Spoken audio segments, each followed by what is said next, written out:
Olá, sejam todos bem-vindos. Eu sou Alisson Lopes, instrutor de eletrotécnica, e nesse vídeo farei aqui uma breve análise sobre um acidente envolvendo eletricidade do ponto de vista da NR10.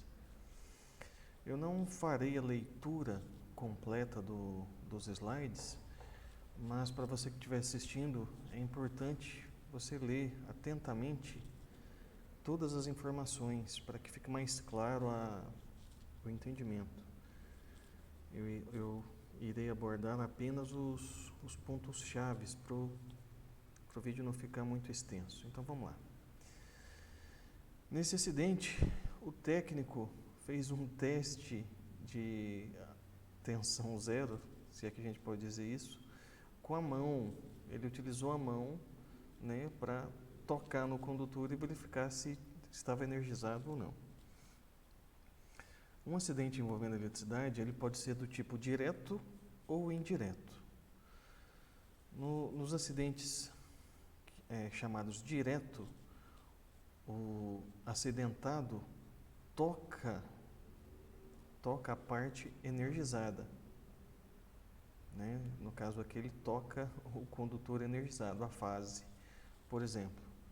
Ou também ele pode tocar aqui, ó, uma máquina que esteja com defeito esse que é a fase carcasseando, né? A gente utiliza esse termo, a fase toca a carcaça do equipamento e por isso o indivíduo acaba sofrendo um choque elétrico.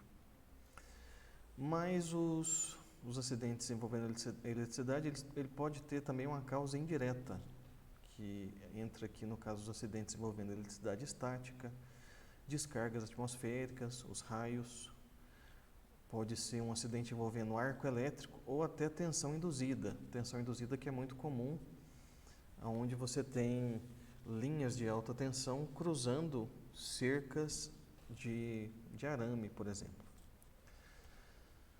Como o nosso acidentado aqui, infelizmente, utilizou a própria mão para tocar o condutor elétrico e verificar se tinha tensão ou não, nós podemos perceber que claramente esse acidente ocorreu devido a um contato direto com o condutor energizado. O que a NR10 fala sobre isso? Foi até difícil encontrar um item que relacionasse esse tipo de acidente, porque a situação é tão absurda que a NR10 não prevê isso. A NR10 não prevê que o funcionário vai tocar o condutor com a mão nua para verificar se tem ausência de tensão. O item mais próximo que eu encontrei foi esse aqui, 10.6.3 da NR10, que diz que sobre qualquer circunstância de perigo, né, de risco iminente para os operadores, o trabalho tem que ser cessado, né? Ou seja, os serviços e instalações elétricas energizadas ou em suas proximidades devem ser suspensos de imediato, na iminência de ocorrência que possa colocar os trabalhadores em perigo, né? Se tiver qualquer situação que vai colocar os operadores em risco, o trabalho tem que ser cessado. Seguindo aqui, vamos determinar causas básicas e causas imediatas desse acidente, né, que ocorreu por contato direto. O que é uma causa imediata? Uma causa imediata é aquilo que efetivamente provocou o acidente. Dentre as causas imediatas, nós podemos ter dois tipos aqui, o desvio comportamental e condição insegura. Dentre o desvio comportamental aqui, a mais próxima aqui que eu encontrei foi usar ferramentas inadequadas ou defeituosas. Por exemplo, o técnico ele utilizou a ferramenta, a própria mão, como ferramenta para identificar a ausência de tensão, quando, na verdade, ele deveria ter utilizado um detector de tensão. No caso aqui, ó, deixar de utilizar EPI não se aplica, porque se ele tivesse utilizado a luva para detectar tensão zero, ele não iria detectar, né? O choque, na verdade, foi uma detecção de tensão. Ele utilizou a mão para ver se tinha tensão ou não, e como ele levou o choque, significa que tinha tensão. Pra vocês verem o absurdo da situação. Então, no caso aqui, ó, utilizando a mão, o desvio comportamental foi utilizar ferramentas inadequadas. Olha aí, olha que absurdo. O que a NR10 fala sobre isso? O item mais próximo que eu encontrei aqui foi o seguinte, foi em relação à responsabilidade, onde cabe aos trabalhadores zelar pela sua segurança e saúde no ambiente de trabalho. Então, esse eletricista, se é que a gente pode chamar ele de eletricista, não zelou pela sua própria segurança, né? Não se faz isso, não se toca um condutor elétrico para saber se ele está energizado ou não. Nem com a palma da mão, nem com as costas da mão. Quem já é da área elétrica aí já deve ter escutado alguma coisa nesse sentido. Então isso não se faz. Não se toca em um condutor elétrico energizado. E o segundo tipo de causa imediata aqui, ó, é a condição insegura. Dentre todos esses itens aqui, ó, eu repito, depois vocês façam uma leitura pausada sobre cada item. O que eu encontrei aqui que mais se aplica, como ele encostou no condutor energizado, foi cabos expondo o cobre ou alumínio, no caso aqui, ó, da instalação da rede de distribuição de baixa tensão, no caso aqui é alumínio, não cobre. Então a condição segura foi cabos expondo o cobre ou alumínio energizado e acessível. Essa era a condição insegura, e ele, por um desvio comportamental, foi lá e tocou para ver se tinha tensão ou não. Sobre cabos expondo cobre e alumínio, a NR10 diz que quando não se pode aplicar esse item aqui, ó, 10.2.8.2, já eu vou mostrar ele para vocês, deve-se isolar as partes vivas, deve-se colocar obstáculos, barreira, sinalização, né, sistema de seccionamento automático, bloqueio de religamento automático, ou seja, você tem que colocar um isolante em cima do condutor, você tem que colocar uma barreira para caso você, por acidente, se aproxime demais do condutor, você não toque, né, obstáculos aqui, sinalização falando assim, ó, não toque, né, não encoste no condutor, ele está energizado. E o item 10.2.8.2 está lá na NR10, então é necessário vocês fazerem uma pesquisa sempre que forem analisar um acidente. Você identifica a causa básica, a causa imediata e procure na NR10 o item que corresponde a essa causa que você encontrou. Nesse caso, esse item diz aqui que sempre em situações envolvendo eletricidade, é prioritário. O que é prioritário? É a primeira coisa que você vai fazer, desenergizar a rede elétrica, desenergizar a instalação. Mas caso não seja possível, você tem que empregar aí o que eles chamam de tensão de segurança, que já eu vou mostrar para vocês. Então, observe, em hipótese alguma, você pode tocar numa instalação elétrica para saber se ela está energizada ou não. Se você não conhece a instalação, você sempre vai admitir, né, você vai tomar como premissa, você vai considerar que a instalação elétrica está energizada. Então, para isso, você vai fazer o processo de desenergização. Daqui a pouco eu mostro para vocês aqui, ó, daqui a pouco não, agora. O que é o processo de desenergização?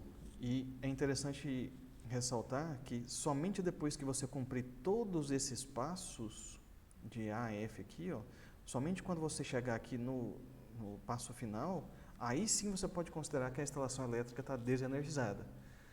E quando você chegar aqui, observe que você não vai precisar mais tocar no condutor para saber se ele está desenergizado ou não, se tem tensão ou não.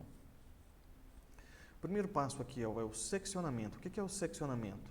É você abrir o circuito, né? Você tem um condutor elétrico, é quase como se você fosse lá e cortasse ele. É lógico que você não vai fazer isso. Existem os disjuntores, os contatores, as chaves seccionadoras. Todos esses dispositivos, o que eles fazem? Eles abrem os contatos e impedem a circulação de corrente elétrica. Depois que você seccionar, você tem que impedir que alguém vá lá e feche o circuito de novo. Então, você usa o impedimento de reenergização. O próximo passo, aí sim, é constatar a ausência de tensão. Observe que o acidentado não fez nenhum dos dois passos anteriores, ele já foi lá detectar a tensão com a mão. Mas o procedimento correto é fazer esses dois passos aqui e depois utilizar um detector de tensão, né? Você pega um detector de tensão, ou com a luva ou com um bastão isolado, aproxime ele do condutor e se o condutor estiver energizado, o detector de tensão ele vai indicar para você, ele tem um sinal sonoro que tem tensão. Mas detectou tensão aqui, ó, e ou melhor, não detectou tensão, a tensão é zero. Aí sim você parte para o aterramento temporário. O que é o aterramento temporário? É você pegar todos os condutores daquela instalação, unir num único ponto e levar no aterramento. Feito isso, você vai proteger todos os elementos energizados ao redor, né? Pode ter uma instalação elétrica próxima, pode ter um equipamento elétrico que não foi desligado. Então você vai proteger todos esses elementos para que você não toque neles por acidente. Você vai estar ali fazendo a sua manutenção, pode ser que por um desequilíbrio, ou você estica a mão, ou uma ferramenta sua, possa encostar em alguma parte energizada ao redor. Observe que não é mais na instalação que você está trabalhando, mas ao redor. Depois que protegeu tudo, você vai instalar uma sinalização de impedimento de reenergização. Você vai colocar uma placa lá, ó, homens trabalhando, né, não religar, por exemplo. Somente quando você terminar esse último passo, a instalação elétrica pode ser considerada desenergizada e aí sim você vai poder trabalhar tranquilamente na instalação, de maneira segura. No item anterior aqui, ó, foi utilizado o termo zona controlada. O que é essa zona controlada? É toda essa zona aqui, ó, é toda essa região ao redor do condutor elétrico. E para baixa tensão, né, no caso a rede de distribuição que nós temos de 220 ou de 380, o raio da zona controlada é de 70 centímetros.